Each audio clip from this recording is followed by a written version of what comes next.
Good afternoon, and welcome to the Conversation with Al McFarlane. I am W.D. Foster Graham. I'm the book review editor for Insight News, and we welcome you to this Book Chat Thursday edition of the Conversation with Al McFarlane, where we have stimulating, thought-provoking, inspiring, and stimulating conversation, as well as informative. Now, if you appreciate our content, you can like, share, and subscribe to the Insight News Minnesota channel, where we are live streamed. And also, since we have exceeded 1,200 subscribers, we're shooting for 1,000. So, hey, you can leave a comment. Again, like, share, and subscribe. Now, for our Book Chat Thursday, it is my pleasure to introduce a man that is very passionate about what he does, and he shares that passion. His name is Mayong Nyma. He was born December 16th, 1993, into a nomadic family in Latog, Kham, Tibet. His homeland is a place of lush green meadows, vibrant flowers, and majestic mountains, with flowing water and a tranquil environment. As a nomad, his family tended herds of yaks, sheep, horses, and Tibetan mastiffs. From a young age, he was deeply involved with these animals, herding yaks and caring for his dogs. These experiences were part of his fondest childhood memories, and he many times wishes he could return to relive them. His journey to India was fraught with challenges. He encountered numerous difficulties, including leeches that went unnoticed for days, which led to serious health issues. But by the time he reached Nepal, he required several months of hospitalization to treat wounds and infections, and that was a painful ordeal. Upon arriving in India, he completed his education at TCV School, Suja, and during his time there, he played a key role in establishing a volunteer service foundation with the encouragement and support from his friends and his teacher, Mr. Nyma Sering. And through his collective efforts, they rescued many animals, including cows, bulls, dogs, cats, even birds. And later, while studying at the Central Institute for Higher Tibetan Studies in Sarah, he founded the Sarah Animal Rescue Team. And this initiative has been very rewarding, allowing him to save numerous animals. So through his life, he strived to uphold strong moral values and make a positive impact. Even during school vacations, he volunteered at old age homes. His passion for animals and his desire to help others continue to guide his actions. And his current dream is to establish a rescue team in the United States to further his mission of helping animals in need. And it is my great pleasure, it's such an honor, to introduce Mayong Sun Nyma. Thank you so much. Hi, son. Hi. It is a pleasure to have you on our show and just appreciate your passion for animals, because I read in your book, the animals, no, they can't communicate the way we can, but yet they do. And something that we often take for granted when it comes to animals here on the planet. Yes. So what, if I may ask, what motivates you to volunteer specifically for animals, even when you have the other responsibilities over and above to take care Um. Hello, Tashidele. My name is Nyma. I'm from Tibet and currently live in Minnesota. I have deep love for animals. So my book is mentioned in inside newspaper last year, and even now having this great opportunity to tell my stories and life stories about the animals through this. But animals cannot speak through mouth, but they can speak through different way, right? So representing the voiceless, I would like to representing the voiceless animals. In a sense, this one. especially WD. I want to say thank you so much, Mr. WD, to uh, give me opportunity. That means you guys are animal lover, and you guys have compassion, kindness towards the animals. So thank you for having me here. So this I just want to tell you for small things, small message. So I was born in Tibet, nomad family in Tibet, right? We do have so many yaks, sheep, goat, lamb in when I was my childhood. So I just been India for study. So this time in India, they have so many stray dog, bull on the street, right? So sometimes some cars hitting accident or what else when they get small wound, nobody help. So they just running around with the wound, and they just need help, right? So but they gonna speak. So I feel all the pain. And when I was in school, I always see so many stray animals. And first time I went try to help the stray animals, and they just try to bite me. So after 2 weeks, when I've been there, they move with their tails and jump, and they just give me the happiness, and they just show me the feelings. So everybody need happiness. So that's why I love to help with the animals. So even the ants, they running around and they just try to get some food, and they just happy. They just need happy life. So I just been many countries, like many places, and when I've been in nice places today, when I come back tomorrow, I get super tired and I don't want to work tomorrow, right? When I work with the animals, I never get tired because they just give me energy. They just make me more happy. So that's why I love to work with the innocent animals.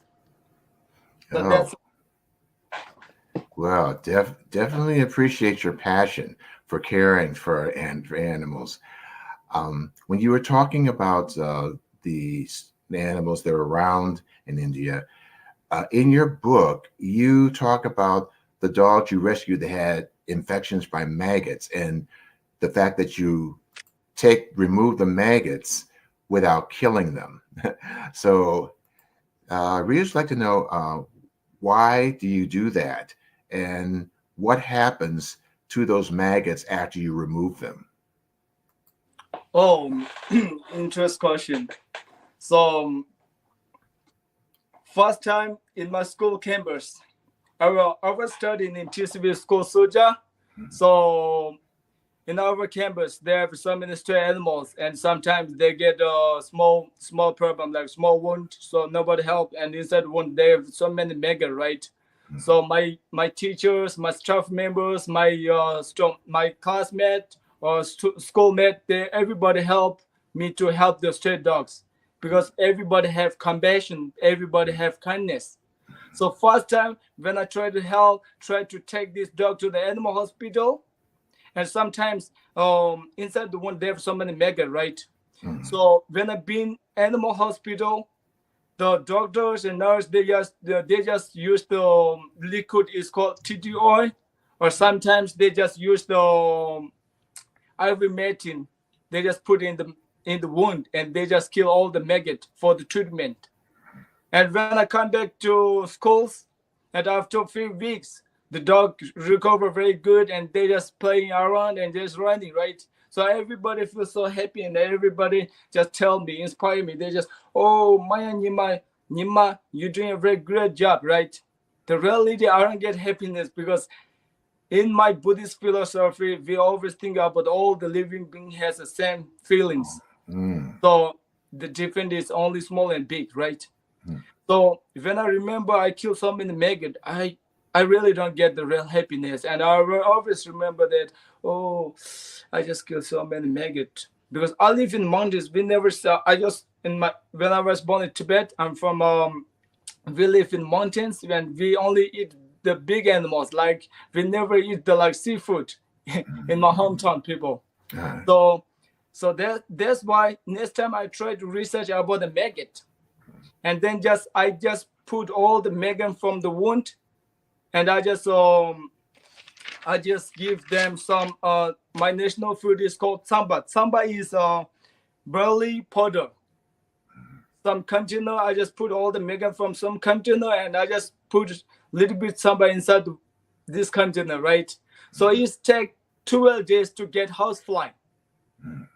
So I just put small holes to this container and just put all the megan inside this container and just put some barley powder.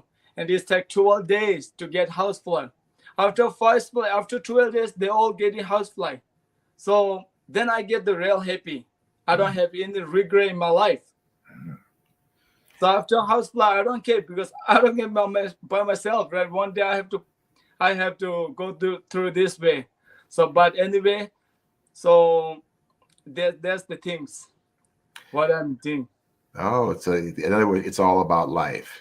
It's all about the life. Absolutely. Thank you. So tell us about your rescue organization that you started while you were in India. When I was in India, I was studying in TCWAM school soldier. So this book is because not only for me. This is because my teachers, they support me, and my schoolmates always support me. When I work with the animals, everybody help me to help these poor innocent animals. So this is like teamwork. If I already work with the animals, if you guys have no compassion, no kindness towards the animals, I don't get any opportunity. Even I don't get this opportunity. That means teamwork, good society, nice society, right? So when I was in school, everybody helped me to work, help with the animals. So like this first time when I try to catch the dogs, we don't have much facility, and I just always use my hand and some other stuff, right? So first time when I try to help this dog and try to catch this dog, the dog don't know me, so they just try to safety by themselves, right? So safety is first, and they just try to bite me. So I just catch this dog and just bring to the hospital and treatment and everything, right? So after a few weeks when I've been there, they just move with their tails and just give me happiness. So like this. And when I was in India, in school campus or village, they have so many stray dogs on the street. So that time we just celebrate the World Rabies Day, September 28th, because that time the rabies vaccination is produced, right? So that's why we always celebrate this one, and we always try to tell more information about the animals, right? Because some of the diseases came from the animals. So these value things is not only for the animals. This is for the people, and this is for the society, right? Because animals don't have disease, then people don't get the disease too. So every year we try to put the rabies vaccination for all the stray animals when I was in India. And sometimes each year, yeah, every year. But sometimes when they get trouble, we always try to help these dogs. But I just want to thank you all those innocent animals, because today I get opportunity to share my life story with animals because of them, and I get the happiness because of them. If they have no innocent poor animals, I don't have opportunity to help them. When I do the compassion kindness with animals, they make me more happy. So I need happy. Everybody need happy life. So just take this opportunity and just try to do compassion, kindness. Then they all make you happy. So I want to tell those innocent animals, thank you so much for them. Right? That's right. And it's just a matter of how we appreciate everything on our planet. No, not just what we make insofar as cities and stuff like that, but the animals who are also there. So, which brings me to my next question, because you mentioned the importance of kindness and compassion toward the animals. And so, as people, how do you think we can better show that? Oh, yeah. Okay. So thank you for your question.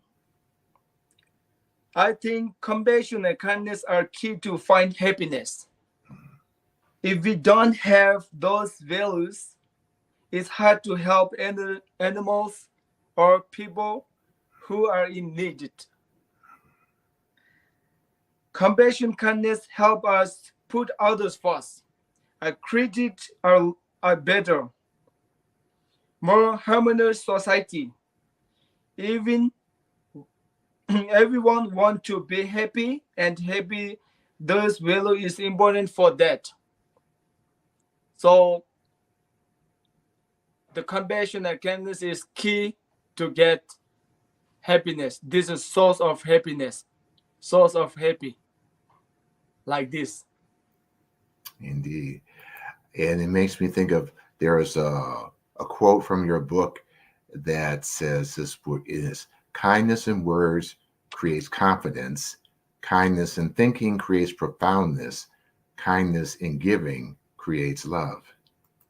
Yes, yes, yes. That's very true. So now, question. Now for the people who are reading your book, who are out there, what do you hope they're going to learn from the stories you share about the relationship between humans and animals? Because again, it's called affection between human and animals and those relationships. Yes, very interesting. So I don't expect every readers of my book to become veterinary doctor or work with animals. I don't hope like this. But I have a hope another way. And I have a request. Um for example, like for a small example, drive slow for your own safety and innocent stray animals.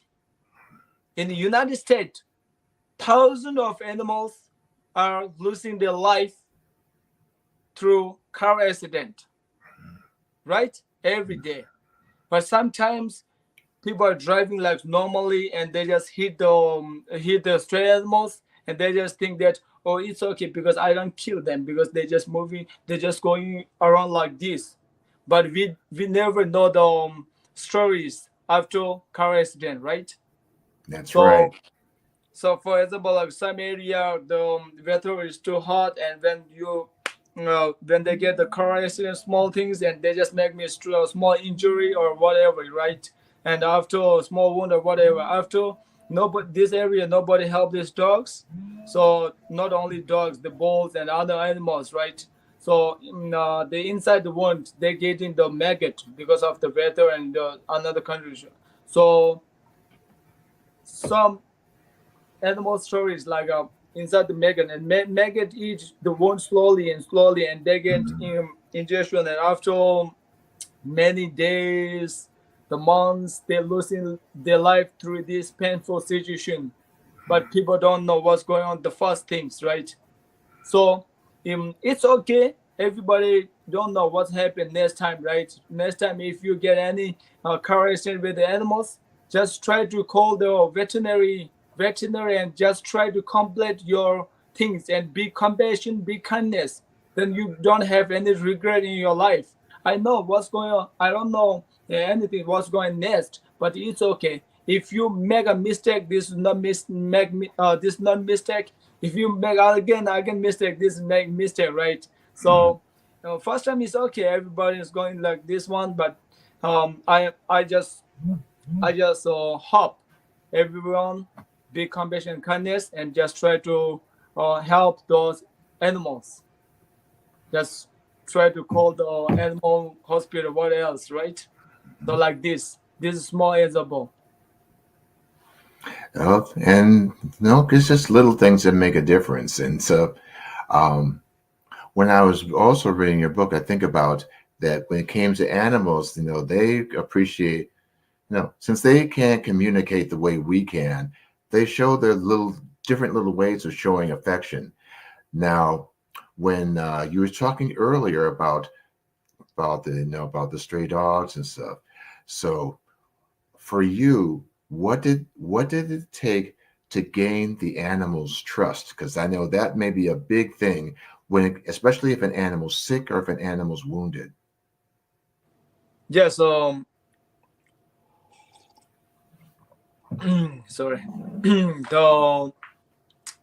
The animals like our kids because it takes time to spend. If we spend more time with the animals, then they can understand slowly, but they don't have ability to too smart, right? In this world, most smart is people, but too much using the brain is not too nice, right? Sometimes just try to use your heart, but then you get the real happiness, right? So the animals need time, and first time when I try to help them, they don't know. I already told that the animal try to bite me back, right? So instead, when the time come, every time when I try to help them and talk slowly and same like your kids and just be compassion, just love them and just understand them. If they try to bite you, it's okay. They just an animal because they have a lack the ability to thinking, thinking skill. But when they trust you, then it's real trust. They don't have second thoughts. So that's why it takes time. It's only the time managed. So time comes, I'm sure animals love you, the core of their heart. So Indeed, they do. it's only time. If you spend more time with the animals, then when they know and they trust you, then they really trust you or love you, whatever core of their heart. So they never use their brain like we human being, right? In other words, it's not about the brain, it's how they feel. Huh? So in other words, it's not so much how they think or their brain, but it's how the animals feel Yes, when they're yes, around you. yes, yes. Definitely. So now, that being said, do you have any plans for the future? Related to the animal welfare, the animal care that you talk about in your book. Oh yeah. I always have very big ambition or big dreams to help animals. So I want to buy a big place in Minnesota to build a animal shelter or animal free hospital. I want to help thousands animals in my future because I know I just need the happiness and I always know this the animals give me more happy and they just need happy too. When they get happy, I get happy. Same. So I really love core of my heart to the animals and I want to do more project about the animals in future. And I just want to share animals the situation, the problems, everything to my friends, my community, and our community, and all the people. The world is same, right? So everybody are like brother and sisters. So just education is I can share my life stories, the animals' life stories. What I know, I want to share them, right? So and then I always try to learn from others too. Yes. So the thing is, I want to make a big animal hospital, and I'm looking for the big place, right? So I want help animals, and in Minnesota, and the branch I want to make in Mexico, the India, in Nepal, the branch. That's my dream, because every country have different situation. In here, they have so many shelters, but the animals need more adopter, right? So another place, like another country, like in India and Nepal, they have less shelters and so many animals on the street. Mm. Sometimes in village, they have lack facility, so they don't have facility and they have a lack knowledge, because peaceful mind. but they need the people, the children, the village people. They need more information about the animals and more education about the animals. Like so many people, they don't know the rabies vaccination. This is a small example. The rabies vaccination, right? So my project, I want to make a project to help all the people. Sometimes I want to go in the village, and I just want to bring some vaccination for the animals, and I just want to give them free vaccination, vaccination. This is called this is good for the village people, the kids, and this is good for the animals too. So I have so many ambition. I have so many dreams. I will work with the animals. Well, So I want to put more information on my Facebook too. okay, so I'm definitely wishing you good success because yeah, it makes a difference. And so now, how can people get more information about the animals as well as how people can buy your book? The last time I just put in the website, but not yet. So people can buy through me and people can buy through my Facebook page. And next time when I finish to make those online, then I just want to put all the information in my Facebook. So just check my Facebook, and I will put more information on my Facebook. So that's the thing. Okay. Well, say readers, now you know how to reach them and how to get more information and this very insightful and thoughtful um, word about humans and animals. Because think of all of those of us who have pets and how they communicate. So hey, and in the wider sphere, the animals, it's no different. So, in closing, you have any last words to share with our viewers and readers? So this is my book, right? Mm-hmm. So my book, the title of my book, Blessing by His Holiness Kamamba Rinpoche. So the title is in Tibetan language. So I want to read this one. Mida tundu bachi tsesem. That's my language, right? That means the affection between human and the animals. And I want to read a small message through my book. Mm-hmm. So to my book, Amatsiki and Abasunam Chura, and also for those animals who cannot talk but feel. So Ama means mom, and Abba means dead in my language. So I never see my parents like many years. So they still live in Tibet. So that's why this that's what is the thing. So this small message. So everybody love their family, and I want to be a meaningful life because I know my family happy too. So that's the thing. Yes. Well, Thank you so much. Mayong, thank you so much for being part of our show, and thank you for being an advocate for those who can't speak or the way we do. And okay, readers, again, you go to his website and purchase his book. I mean, I read it, I was inspired by it, and gives me a whole perspective regarding the animals on this planet. So, Mayong, thank you once again, and Thank you so much, WD. have an excellent day. Thank you. You have a good day. Thank you. Well, continuing with our conversation with Al McFarlane on this Book Chat Thursday, we also have our second guest, Sharon Smith Akinsanya. She is the CEO of Ray McKinsey Group, which is an award-winning diversity, equity, and inclusion marketing firm, and the founder of the People of Color Careers Social Hiring Network.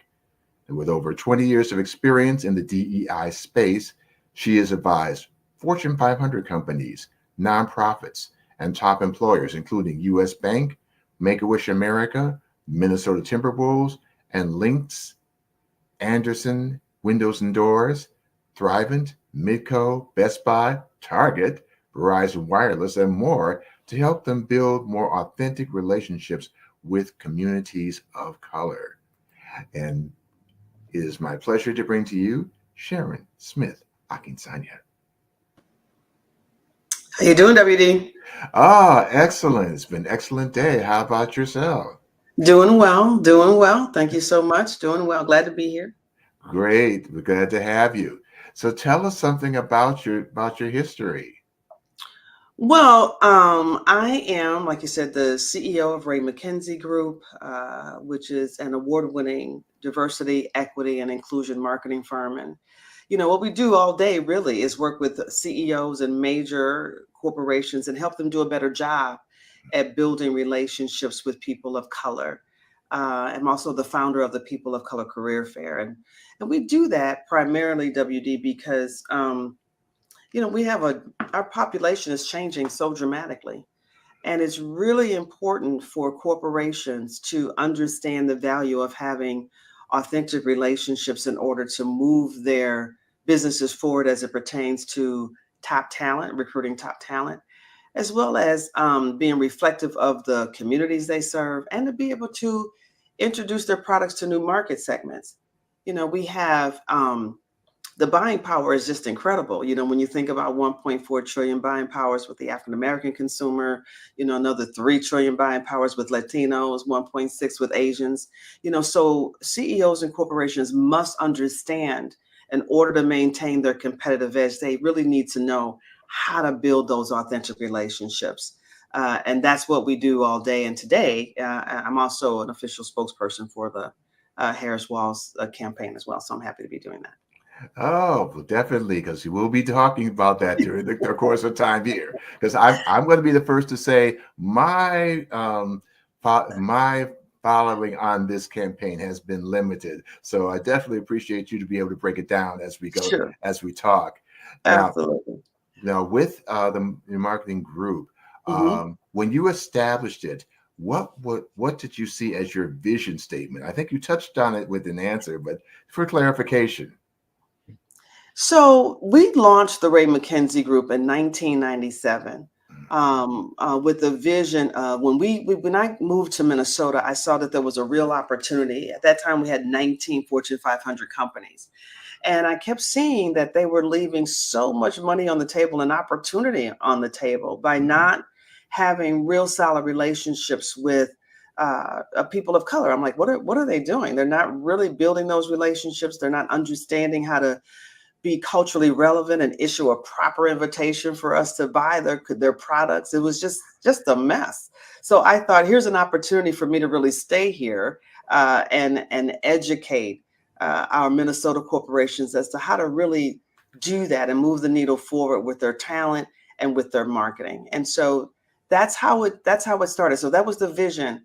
And the other thing, WD, was I kept seeing that Minnesota, we were attracting top talent and professionals of color to the region, but they would be here for 18 months and then leave. But it wasn't because of the weather. It was because of the lack of connectivity to the community and being able to really feel like, they had a place that they can call home. So I got busy really thinking about the retention aspect too, because it was tough for everybody to meet someone, and it gets cold in January. Everybody needs somebody to hug. Now, I'm just saying. Yeah. And so I was like, wait, I really didn't want to see so many of us leaving because I knew that there was so much opportunity here. I believed, at least it was for me and many of my friends. And so I said, we got to do something to change this. And that's when I said to corporations, we have to not only recruit, but we got to figure out a way to work together to retain and making sure everybody is feeling connected to church, to the barbershop, to the beauty shop, to community, to relationships, social channels. And so that was the real mission. And so slowly that began to change and turn around because we started to do more things and make sure the information was out there about what the opportunity was to be here and meet new people. So that's been my mission, and it hasn't really changed in 27 years, actually. Yeah. Well, and then as someone who was born and raised here, I can appreciate your observations stuff, because you said you moved to Minnesota from Yeah. where? So I came here from St. Louis, Missouri. Okay. So my background is in radio, radio sales and advertising. So that's where I Mhm. got really excited about working with major corporations. And so when in my early radio sales days, my job was to really make sure that advertisers understood, why they should be spending money on my radio station, which primarily targeted the African American consumer. So Mhm. that's where I got really intrigued with it. I'm like, this is like a cool thing, So I Mhm. really want to kind of dig into that. And then I had a boyfriend, WD, who wanted to move to Minneapolis because he wanted to work for Prince. Mhm. And I'm like, okay, so I was like, okay, single, no kids. Let's just make the trek to Minneapolis. It's okay. And so I came to Minneapolis, and short story short, I started working for KDWB Radio, Mhm. which was the top pop radio station, if you will, in the market. Mhm. And one of the accounts that they gave me was Glam Slam, which, as you know, was Prince's nightclub if you were born and raised here. And so, and I wasn't a big Prince fan, but I started working with Glam Slam and got them on the air. And about 6 months after that, one of the bodyguards tapped me on the shoulder and said, "The boss wants to see you." And I said, "My boss is not up in here in this club, child. My boss is not here." And they're like, "No, the boss." He did the little head thing like that. And so Prince wanted to meet me. And Mhm. so again, short story short, I started working for Prince, and I lost my boyfriend. Oh. So I left the radio station, started working for Prince, and this was when he was wearing Slave on his face. He was the artist formerly known as. Mhm. So we, really worked with him on everything that had to do with nightclubs, because he loved having a party and always wanted to make sure that everything was pitch perfect. And so that was my job. Anything that had to do with him appearing at a nightclub, his or someone else's, I made sure that those parties were incredible. And then, as we lost him in 2016. Right. And I began to embark upon a 7-year journey, WD, to make sure that we had a Prince mural in downtown Minneapolis. And so we then eventually, me and my team, raised the money to erect that 100-foot mural in downtown Minneapolis, and to get the 700 block of First Avenue with a commemorative street change to Prince Rogers Nelson Way. Yeah. So I was able to do that for my brother, and I'm so proud of that. Well, it is definitely appreciated, Sharon. Thank Definitely you. appreciated. So as you were talking, and I thought about, when you started the company, how has the change manifested to 2024 from the time it started in 1997? Well, it's a great question. So what's changed is we started to focus. We obviously shifted to focus a lot on talent. One of the number one challenges in this region, and it has been for some time, is the competition for talent. Hmm. And my clients kept saying, "We just can't find talent. We can't find qualified professionals of color." I'm like, "What are you talking about?" So I began to really focus on making sure that our professionals here in our region had direct access to the hiring managers and the CEOs and the talent acquisition teams inside of our major corporations, so that we can catapult our careers. Because that it's not just about who you know, but it's about who knows you. And so I decided to launch in October of 2016 the People of Color Career Fair, which is the best networking in town, period, when it comes to making sure professionals and employers are connected. Because when we get together, what happens is the employers are able to expand their network by getting to know people like me and you.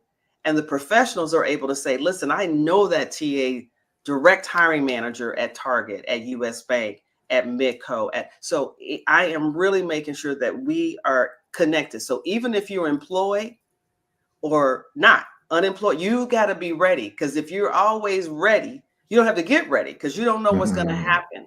And so a lot of times people will call me and says, oh my goodness, I don't have a network and I just lost my job. And so those are the tough ones. You got to have relationships.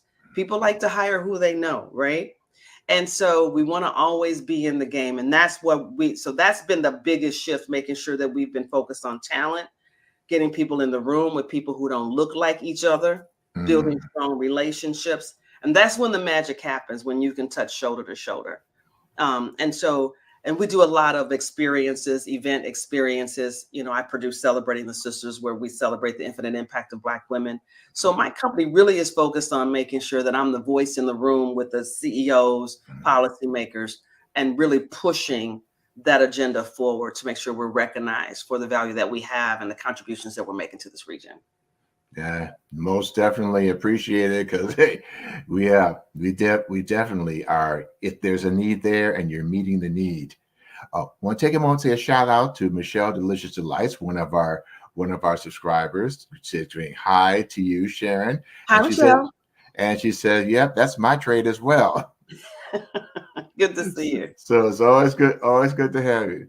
And said Stacy Brown of Let It Be Known News is a huge Sprints fan. Yay. So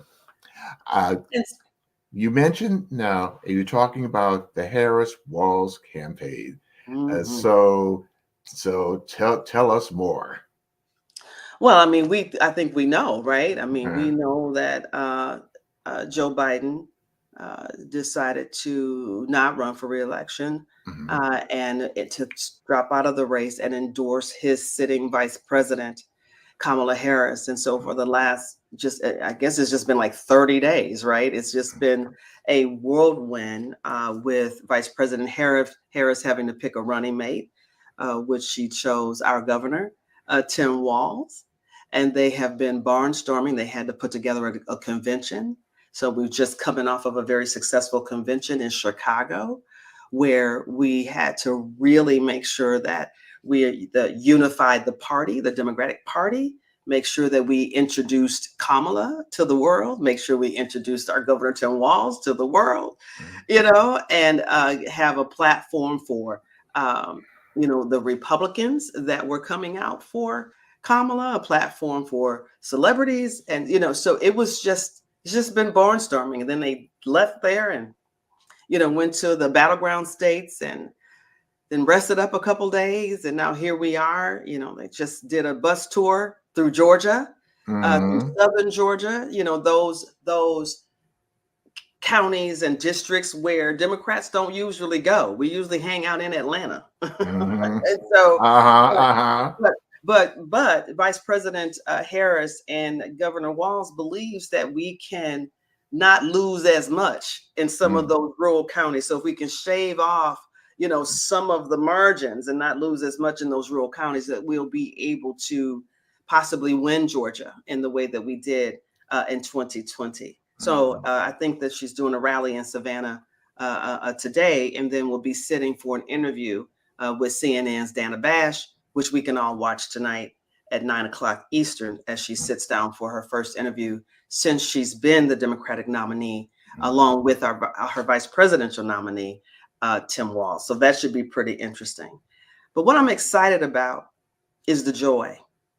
I'm excited about the positive nature of the campaign, talking about the future of our people, the future, and making sure that we're focused on the middle class and the working class, making sure that we have affordable prescription drugs. She's already started on some of that with Joe Biden. And then they just got another 10 sets of prescription drugs reduced, which will be launched in September of 26. It's just too expensive for our seniors to have to make a decision between food and medicine. And so I'm really excited that she's focused on reducing the cost of prescription drugs. And we have a housing issue. We need to make sure that rent is reduced. We need to make sure that there's an additional housing stock, so more of us can have the opportunity for generational wealth. And the way to do that is through home ownership. And we need an opportunity for more of us to buy those homes. And so she is saying that if she's elected president of the United States, she will give for those who qualify, $25,000 to help with the down payment. And there are some programs in place right now. You probably know the American Dream mortgage. Those are lots of things that are happening already, but not enough of us are getting into that space. So her focus is to make sure that we all have the opportunity, and she calls it the opportunity economy, that we all have the opportunity to have access to what makes this nation great. And we do live in the greatest nation on earth, even though sometimes it doesn't feel like it. It truly is. And we have the opportunity to make it what we need to make it. And I'm also excited about the fact that she's focusing on women and reproductive rights. I mean, I'm just really concerned about the fact that, a third of the women in our nation don't have access to reproductive health, and that we're moving in a direction where we don't have any control over what to say about what happens to our own bodies. And that's just not okay. And so she's been actually working on that for the past 3 years, been the primary spokesperson for the Biden-Harris administration on reproductive health, because we all know that Donald Trump appointed 3 Supreme Court justices with the fully intent to be in the majority and to overturn Roe. And that's exactly what happened. And so they're ready to do more of that in Project 2025. And if you don't know what that is, please look it up. It is the blueprint for the Trump agenda, should we allow him to be president once again. So I'm just excited that we have Governor Tim Walz, who believes what he believes as well. And that is, who can argue over making sure all of our children can eat free breakfast and lunch at school before they begin? Who can argue with that? And that means no matter what your socioeconomic background. In Minnesota, every child that's in a public school will have free breakfast and free lunch. That is amazing. And obviously we were one of the first states, if not the first, to say we're not having that Roe. When they overturn Roe, we're going to make sure that women's health care and abortion rights are codified in this region. So excited that he is bringing, all of his experience, his military service, the fact that he was a high school football coach, and all of that to bear to support her amazing record of being a district attorney, an attorney general, and then a senator, and now our sitting vice president. So I am looking forward to the fact when she can say, I am Kamala Harris for the people. And that's how she thinks about it. So breaking it down, we just need to make sure that we have a plan to vote. Our early voting starts, I think, September 20th here in Minnesota. Mm-hmm. So we need to have a plan and make sure our friends, no matter who you vote for, make sure our friends they know that they can vote and how to vote.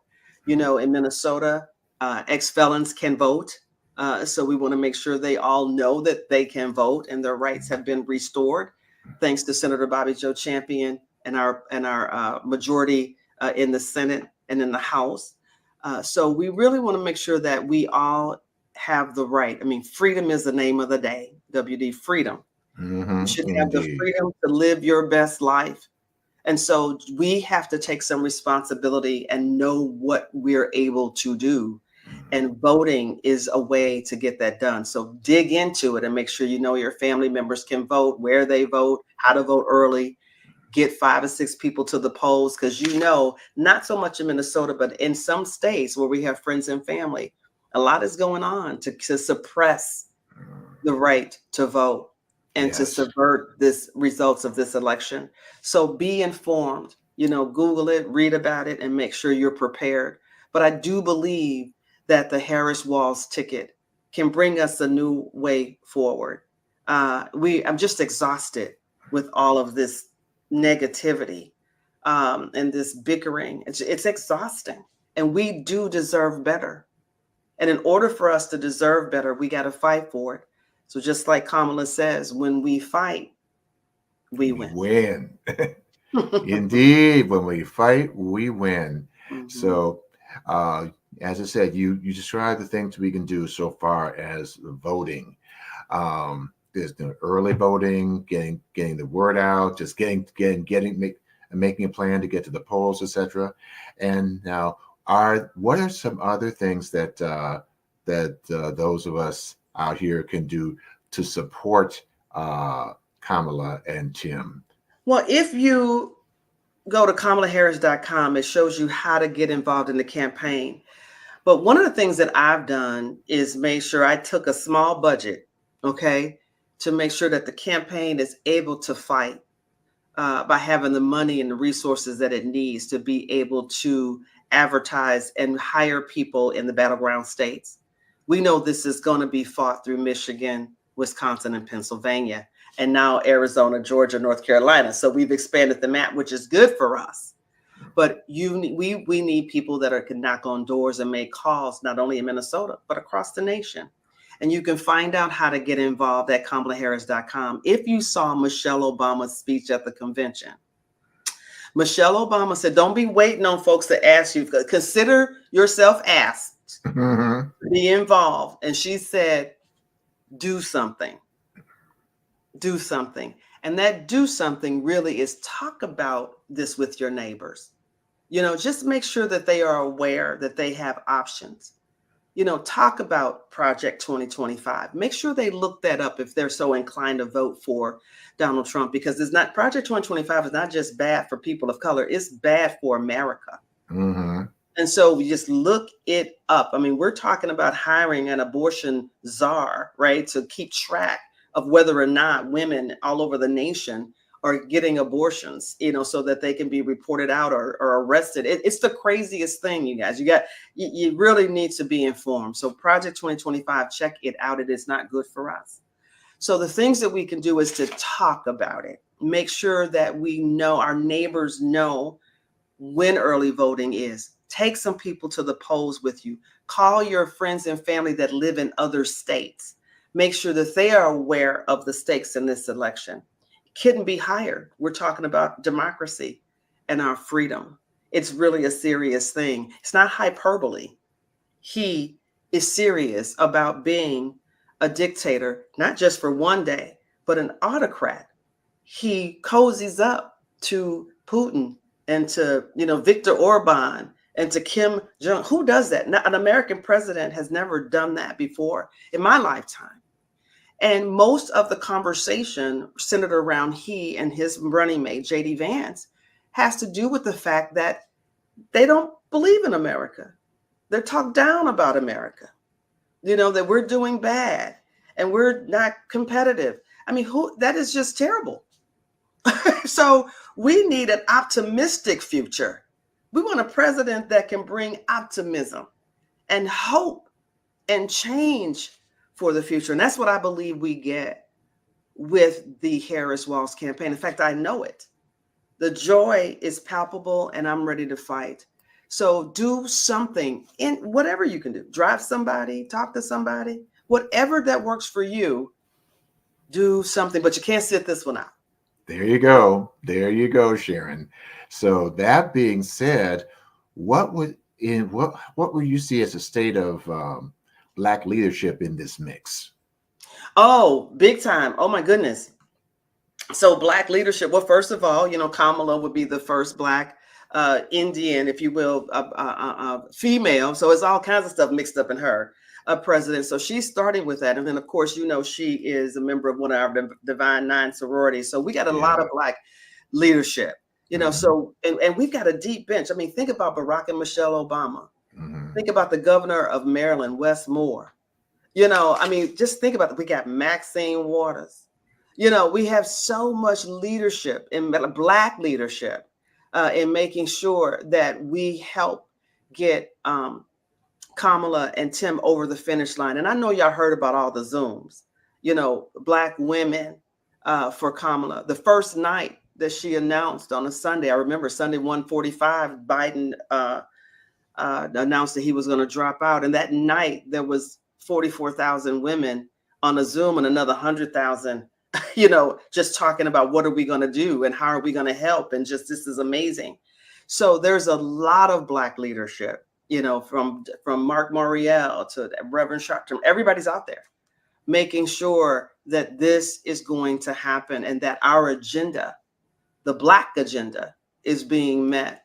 We have the leaders of the Congressional Black Caucus. Here locally, we've got Keith Ellison, right? Our Attorney General. We got Senator Bobby Joe Champion.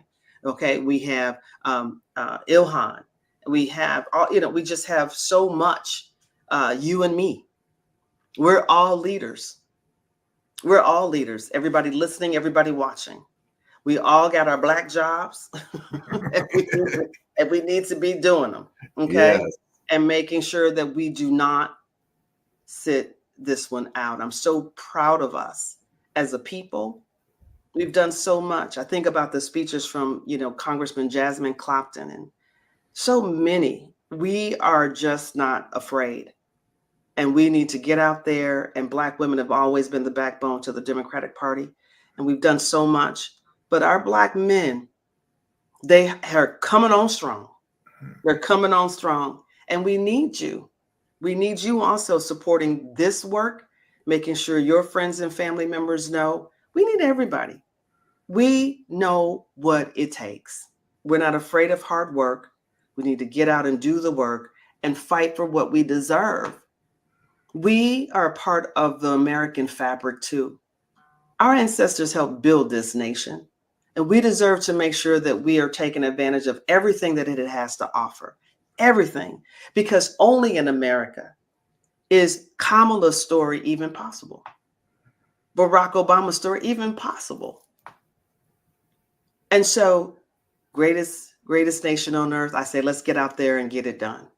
Let's work together, love on one another, check on your neighbors, talk to them, and make sure that they know what they need to do, where they can empower themselves to be a part of this process. How exciting.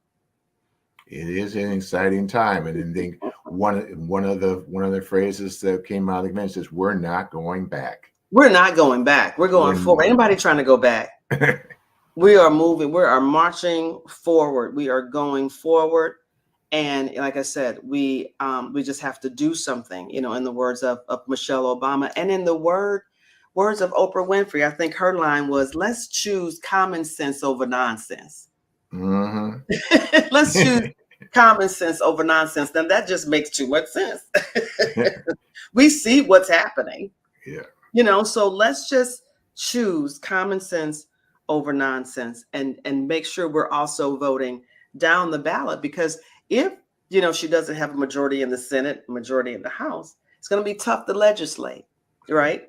So we need to make sure that we're also choosing our right representatives down ballot. So in Minnesota, that will be Senator Amy Klobuchar, for example. We want to send her back to Washington, D.C. So not only do we want to vote for Kamala, we want to vote for Amy as well. Tina's not up this year, but we want to make sure that we're doing that, because we do need a majority in the Senate, and it's razor thin.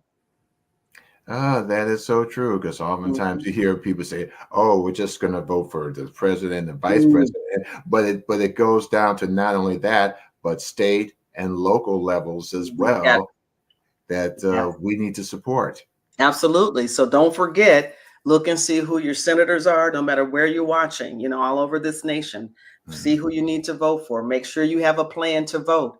Get that sample ballot. Look everybody up. See who it is. This is our civic duty, our civic responsibility. This is what make democracies. Our ability to be able to choose our elected officials and not have them choose us. That is so true, because, hey, as I've often said, even to my son, this is our opportunity to make our voices heard. Absolutely. And every voice counts. So Sharon, thank you so much for sharing about diversity, equity, and inclusion. And thank you so much about what you're doing with Kamala and Tim, and the importance of voting, having a plan, what we need to do. And what's the word Michelle said? Do something. Do something. Do something. Let's do something. I don't care what it is. Just do something. And as we close, I got a message from Michelle. It said that this broadcast has been both informative and interesting as usual. Great guests. And she says, forward forever, backwards never. Never. Oh, I love that. I love that. Thank you so much for that. Michelle, can I borrow that? Forward forever, backwards never. I'll attribute it to you, Michelle. I love Okay. it. Thank you once again, Sharon. This is Thank you so much. WD. This is WD Foster Graham, Conversations with Al McFarlane for Book Chat Thursday edition. Thank you to my wonderful guest, and I'll see you in the next go round.